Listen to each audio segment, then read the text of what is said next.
Voter പട്ടിക തീവ്ര പരിഷ്കരണത്തിൽ ഹിയറിംഗിനുള്ള രേഖ ഹാജരാക്കുന്നതിൽ ആശയക്കുഴപ്പം.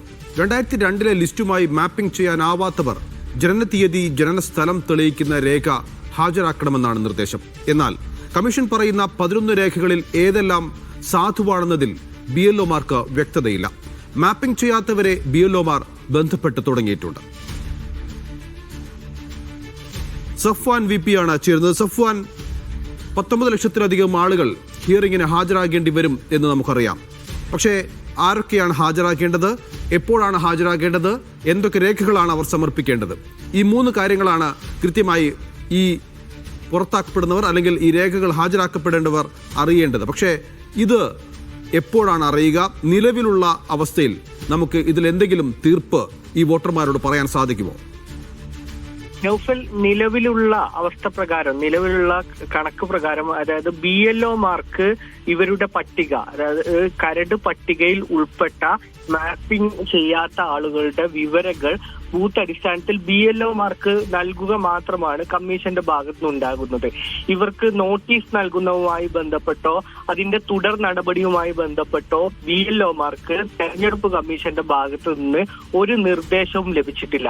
അതിനപ്പുറത്തേക്ക് ഈ ലിസ്റ്റ് ലഭിച്ച പശ്ചാത്തലത്തിൽ BLOമാർ ഈ മാപ്പിംഗ് ചെയ്യാനാകാത്ത ആളുകളെ ബന്ധപ്പെട്ട് തുടങ്ങിയിട്ടുണ്ട്. ബന്ധപ്പെട്ട് തുടങ്ങുമ്പോഴും ഈ BLOമാർക്ക് ഉണ്ടാകുന്ന പ്രധാനപ്പെട്ട ആശയക്കുഴപ്പം, എന്ത് രേഖകളാണ് ഇവർ ഹാജരാക്കേണ്ടത് എന്നത് സംബന്ധിച്ചും ഇവർക്ക് വലിയ ആശയക്കുഴപ്പവുമായി നിൽക്കുകയാണ്.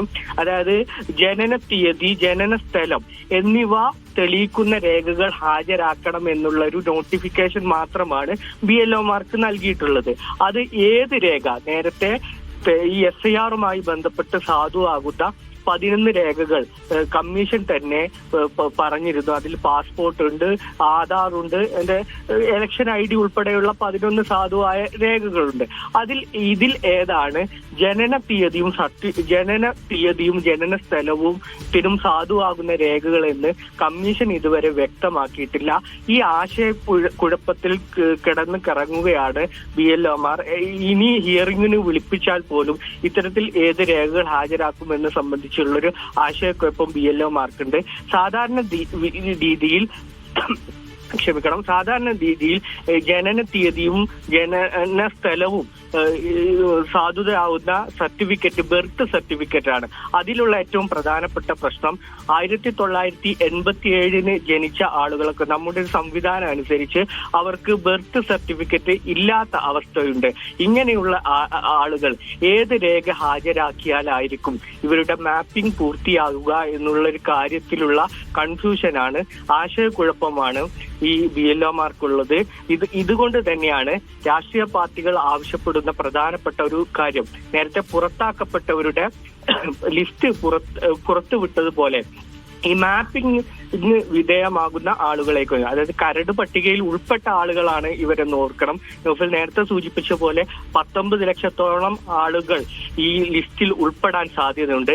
അവരുടെ വിവരങ്ങൾ ബൂത്ത് അടിസ്ഥാനത്തിൽ തന്നെ പരസ്യമായി പ്രസിദ്ധീകരിക്കണം എന്നുള്ള രാഷ്ട്രീയ പാർട്ടികളുടെ ആവശ്യത്തിന് കൂടുതൽ സാധുത വരുന്ന കാര്യങ്ങളാണ് ഇപ്പോൾ പുറത്തുവിടുന്നത്. ഇവരെന്തൊക്കെ രേഖകൾ ഹാജരാക്കുന്നത് സംബന്ധിച്ചുള്ള BLOമാരുടെ കൺഫ്യൂഷൻ അടക്കം ഇതില് നേരത്തെ നൽകിയ നിർദ്ദേശങ്ങൾ പലതും ഉണ്ടായിരുന്നു. 87 മുമ്പ് ജനിച്ചവർ, അതിനുശേഷം 2004 വരെയുള്ളവർ, ഇങ്ങനെയൊക്കെ ഒരു റേഞ്ച് വെച്ചിരുന്നല്ലോ.